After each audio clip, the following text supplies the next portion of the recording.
के लिए क्या प्रॉपर्टी हमारे लिए सूटेबल है, हमारे बजट में क्या। तो ये एक चैलेंजिंग सी बात होती है। तो आप क्या कहना। डेवलपमेंट के साथ साथ धीरे धीरे प्रॉपर्टियों के रेट भी बढ़ने शुरू हुए।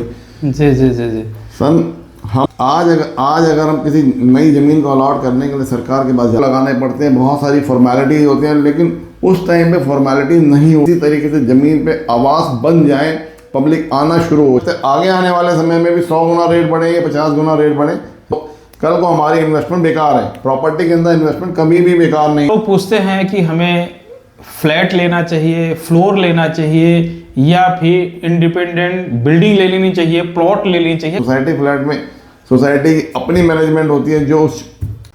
हेलो फ्रेंड्स, नमस्कार, बहुत बहुत स्वागत है एक बारी फिर से हमारे पॉडकास्ट में। और आज हमारे गेस्ट हैं अतुल जैन जी, जो कि आईपीएक्स एक्सटेंशन पटपड़गंज पारस प्रॉपर्टी के ऑनर हैं और पिछले काफ़ी लंबे समय से रियल एस्टेट सेक्टर में अपनी सर्विसेज दे रहे हैं। अतुल जी, बहुत बहुत स्वागत है आपका। बहुत नमस्कार समझ जी, बहुत बहुत स्वागत है आपका हमारे यूट्यूब चैनल में। अतुल जी, कुछ कॉमन से क्वेश्चंस हम आपके साथ लेंगे आईपीएक्स एक्सटेंशन पटपड़गंज में, या यूं कह लो रियल एस्टेट सेक्टर से जुड़े हुए कुछ क्वेश्चंस हमारे साथ आते हैं कि भाई ये रेट इतने कैसे बढ़ गए, हमें कहाँ इन्वेस्ट करना चाहिए, रहने के लिए क्या प्रॉपर्टी हमारे लिए सूटेबल है, हमारे बजट में क्या मिल सकता है। बस इन्हीं चीज़ों में चर्चा करने वाले हैं। दोस्तों बने रहे वीडियो के लास्ट तक, क्योंकि हम आज कुछ इंटरेस्टेड टॉपिक पे बात कर रहे हैं, शायद ये आपके लिए हेल्पफुल हो। अतुल जी, जब भी कोई आईपीएक्स एक्सटेंशन पटपड़गंज के अंदर खास करके मैं बात करूंगा, क्योंकि हम इस एरिया को अच्छे से देख रहे हैं, और यहाँ पर जो रेट्स हैं, जिस समय ये 35 से 40 साल पहले 1989-90 के आसपास जब दशक में इस एरिया की डेवलपमेंट स्टार्ट हुई थी, तो ये लगभग 4.5-5 लाख रुपए से लेके 8-8.5 लाख रुपए, मीन्स 10 लाख रुपए के अंदर की ही ये प्रॉपर्टीज थी, जो करंट टाइम पे 1.5 करोड़ रुपए से 3.5 करोड़ रुपए, इवन कि मिलन विहार का 4 बेडरूम 5 करोड़ रुपए की भी वर्थ रखता है। तो लोगों का यही कहना है कि भाई जब 35 साल पहले 8-8.5 लाख 10 लाख रुपए उन्होंने खर्चा किए थे, तो आज इतने पैसे क्यों ले रहे हैं। तो ये एक चैलेंजिंग सी बात होती है। तो आप क्या कहना चाहेंगे इस विषय में। चैलेंजिंग सी बात तो लगती ही है, लेकिन 35 साल पहले किस तरह की डेवलपमेंट थी, 35 साल के बाद किस तरह की डेवलपमेंट है। 35 साल पहले जो सोसाइटियाँ सिर्फ एक बनना शुरू हुई थी, लोगों को पता नहीं होता था सोसाइटियाँ क्या होती हैं क्या नहीं होती। लोगों को फ्लैट बेचने में बड़ी दिक्कतें होती है, समस्या का सामना करना पड़ता था।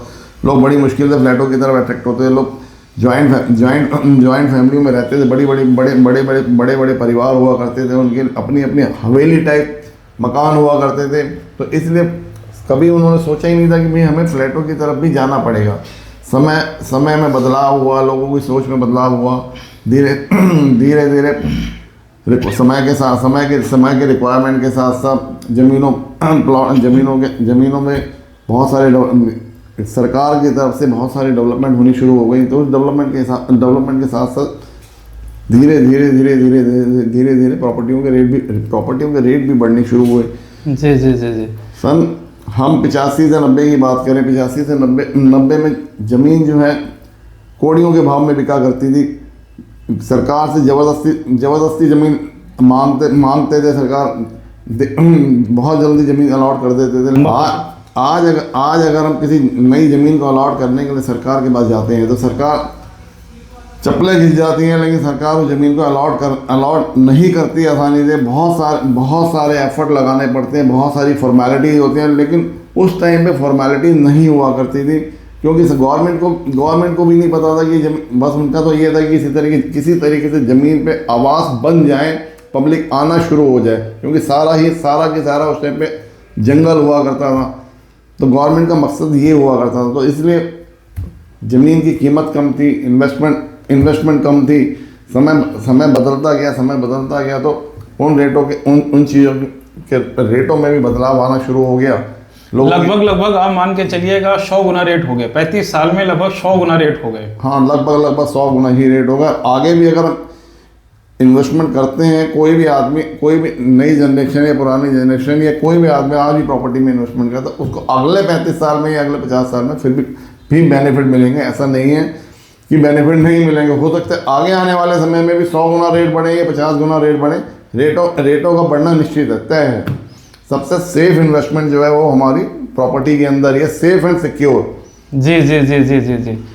तो आप कहना चाह रहे हैं कि जो भी लोग आज प्रॉपर्टी देख रहे हैं उन्हें इमीडिएट प्रॉपर्टी में इन्वेस्ट करना चाहिए, क्योंकि आने वाले जो है लगभग 25 से 30 साल इसी तरह है, रेट अगर बढ़ने ही बढ़ने हैं या यूं कह लो रेट बढ़ते रहेंगे, तो इन प्रॉपर्टीज़ के जो आज इन्वेस्ट करी जाएंगे, जिन प्रॉपर्टीज़ के अंदर पैसे इन्वेस्ट किए जाएंगे, वो भी 100 गुना तक जा सकते हैं।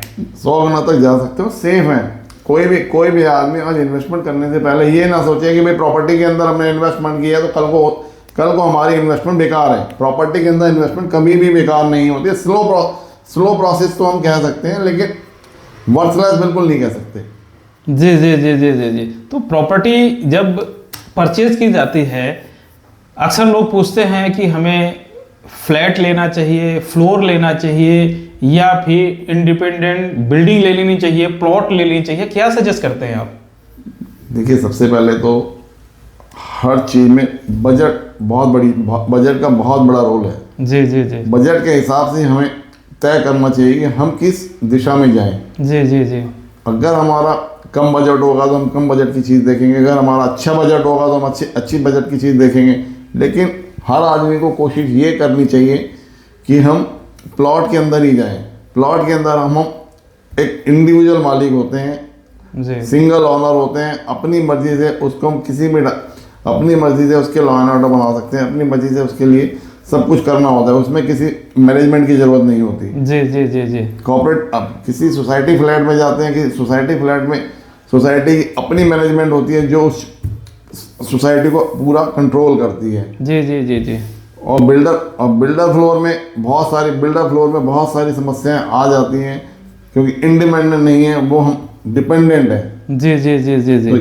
तो हमारा मानना तो यही है कि आदमी का अगर बजट है तो प्लॉट की तरफ जाना चाहिए। जी जी। अगर कम बजट है तो सोसाइटी फ्लैट की तरफ जाना चाहिए। जी जी जी जी। और बिल्डर फ्लोर को तो अवॉइड करने की ही कोशिश करना चाहिए। जी जी जी जी। अब यदि बात इन्वेस्टमेंट हो रही है और यदि आप प्लॉट के लिए सजेस्ट कर रहे हैं, तो प्लॉट भी कई तरीके के होते हैं कि एक तो अथॉरिटी के प्लॉट हैं, किसी भी अथॉरिटी के प्लॉट हो सकते हैं, लोकल कॉलोनाइजर होते हैं, वो भी डेवलप कर रहे होते हैं, डेवलपर होते हैं, और कुछ बड़े बिल्डर्स होते हैं, जैसे हम नाम लेना चाहेंगे पार्श्वनाथ या कुछ इस तरीके के, वो भी प्लॉट काटते हैं। तो इनमें ना बड़ी थोड़ी सी कंफ्यूजन होती है, आपको थोड़ा सा इस पे प्रकाश डालेंगे? देखिए सना जी, सबसे वही वाली बात आती है सबसे पहले बजट की। जी। लोकल बिल्डर कोई भी कॉलोनी का डेवलप करता है तो उसका बजट अलग होता है, अथॉरिटी का बजट अलग होता है। जी। अथॉरिटी की चीज़ हमेशा एक लोकल बिल्डर से महंगी ही होती है। तो फिर वो ये बजट, आदमी अपना बजट लेके चले कि मेरा क्या बजट है। जी जी। अगर बजट बनता है तो अथॉरिटी की तरफ जाए, नहीं बजट बनता तो कॉलोनी की तरफ जाए। जी जी जी जी। अब मतलब मैं समझ पा रहा हूँ कि इन्वेस्टमेंट का अगर मन है तो एज सोन पॉसिबल इन्वेस्टमेंट कर देनी चाहिए, चीज़ों को ध्यान में रखते हुए, क्योंकि रेट तो बढ़ ही रहे हैं। रेट तो बढ़ने ही है, ये तय है। रेट बढ़ने में किसी का दबाव नहीं है, रेट तो बढ़ने ही है। आज आप डॉलर का रेट देखो, कल डॉलर का रेट क्या था, $8 कहाँ पहुँच गया है। जी जी जी जी जी जी। यदि बात करी जाए, एक क्वेश्चन कॉमन सा और होता है कि हम डीडीए का फ्लैट लें कि सोसाइटी का फ्लैट लें, क्योंकि दोनों ही डीडीए के अलॉटेड ज़मीन पे डीडीए की अलॉटमेंट के हिसाब से बने हुए हैं। तो क्या सजेस्ट करेंगे आप, डीडीए फ्लैट या cooperative group housing society flat? यदि हम ईस्ट दिल्ली के अंदर बात करें, Mayur Vihar face 1, Vasundhara, IP extension और कुछ लिमिटेड ऑप्शंस हैं सोसाइटीज़ के, बाकी तो सारे डीडीए ही हैं। देखिए, डीडीए और जहाँ तक डीडीए और कोऑपरेटिव ग्रुप हाउसिंग सोसाइटी का सुझाव है तो मेरा मानना ये है कि कोऑपरेटिव ग्रुप हाउसिंग की तरफ जाना चाहिए, क्योंकि डीडीए की कंस्ट्रक्शन में ग्रुप हाउसिंग की कंस्ट्रक्शन में दोनों में फ़र्क है। जी। सीजीएचएस की कंस्ट्रक्शन जो करी हुई है वो प्राइवेट बिल्डर की कंस्ट्रक्शन है, और डीडीए की जो कंस्ट्रक्शन है वो गवर्नमेंट ने की हुई है। दोनों की कंस्ट्रक्शन में बहुत ज़्यादा अंतर है। जी जी जी। हमने तो सुना था कि जो ये कोऑपरेटिव ग्रुप हाउसिंग सोसाइटीज हैं वहाँ के मेंबर्स ने खड़े होकर बनवाया है। मेंबर्स ने खड़े होकर नहीं बनवाया, ये तो सिर्फ लोगों की एक अफवाहें हैं। जी जी। ये लैंड डीडीए अलॉट करती है, बनाता प्राइवेट बिल्डर उसको कंस्ट्रक्शन करता है। जी जी। बाकी खड़े होने को तो देखो, जो भी मेंबर बनते हैं, जिनको भी वो मेंबरशिप अलॉट करते हैं, जी, तो जी, कोई भी आके देखने तो कोई भी आ सकता है कि भाई इस लैंड पर क्या हो रहा है, कंस्ट्रक्शन हो रही है नहीं हो रही। जी जी जी जी जी जी। तो ये धारणाएं बन जाती हैं कि भाई पब्लिक ने अपने आप खड़े होकर बनवाए। अपने आप खड़े होकर कैसे बनवाएंगे? बनाएगा तो बिल्डर ही ना। सुविधाएं भी लगभग कोऑपरेटिव ग्रुप हाउसिंग सोसाइटीज के अंदर एक्स्ट्रा मिल जाती हैं। हाँ, सुविधाओं का तो खेल है ही सारा। जी, जी। पार्किंग की आपको दिक्कत नहीं आती जी, सेफ्टी की दिक्कत नहीं आती जी जी जी जी जी। ये सारी सुविधाएं तो हैं। और वहाँ क्या एक मैनेजमेंट होती है, जो डीडीए के फ्लैट होते हैं वहाँ एक इंडिपेंडेंट डील करनी पड़ती है आपको। आशा करता हूं कि मेरे इस पॉडकास्ट के अंदर आपको कुछ ना कुछ सीखने को जरूर मिला होगा, और यदि नहीं सीखने को मिला, ये पहले से ही पता रहा होगा तो आपको रिवाइज हो गया है। यदि रिवाइज हुआ है तब भी और सीखने को मिला है तो आप कमेंट्स करके जरूर कहिएगा। और हाँ, यदि आप हमारे चैनल पे नए हैं तो चैनल को सब्सक्राइब, वीडियो को लाइक करना बिल्कुल ना भूलें।